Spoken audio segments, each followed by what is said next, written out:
In recent interviews with the Washington Post, more and more Americans, most of them from swing states, by the way, are blaming Republicans for the current economic mess that this country is in. You know, I know the White House, Donald Trump, the Republicans, they want to make the issue of civil unrest, you know, the big election theme of, oh my God, look what's happening in just a couple of tiny little places in this country where most people don't live, and they're probably not paying all that much attention to it, but they want to make that the central focus of the election. But when you go out there and the rest of the country, you know what they're worried about? They're worried about the kitchen table issues. And the biggest kitchen table issue is always finances. And when we consider the fact that as of tomorrow, we have about 40 million Americans that could be facing eviction, that's a pretty big kitchen table issue. We still have more than 30 million Americans who lost their jobs at the start of this or throughout the pandemic that still don't have jobs. Yeah, it's a pretty big kitchen table issue. A little bit more important than what's happening in some far off city in the northwest of the country. And as the Washington Post points out with the people they interviewed, they blame Republicans for that. And here's why.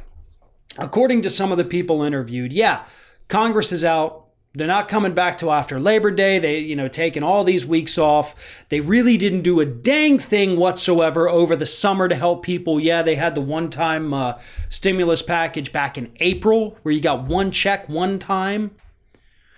But, they point out, the Democrats did attempt to do it again. They did attempt to do more. They did attempt to put these bills forward, and they passed the House, and then they went to the Senate to die.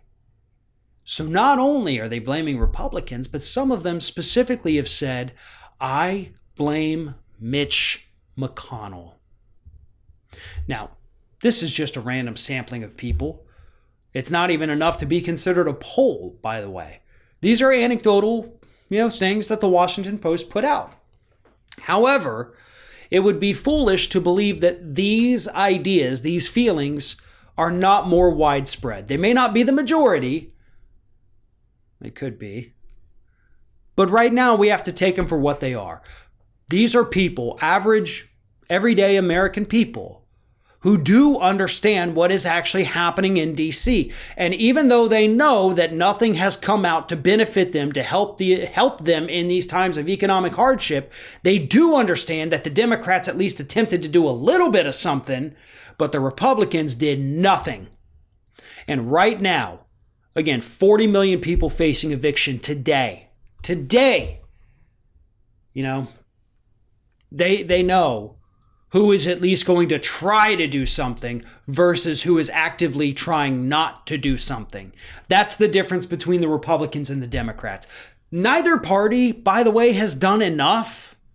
Not even close. But again, the choice is clear. You can either have a little bit of something with the Democrats, or you can definitely have less than nothing with the Republicans. And these people that the Washington Post spoke to, they made it pretty clear about which one they're going to choose. And that should not make any Republicans optimistic about November.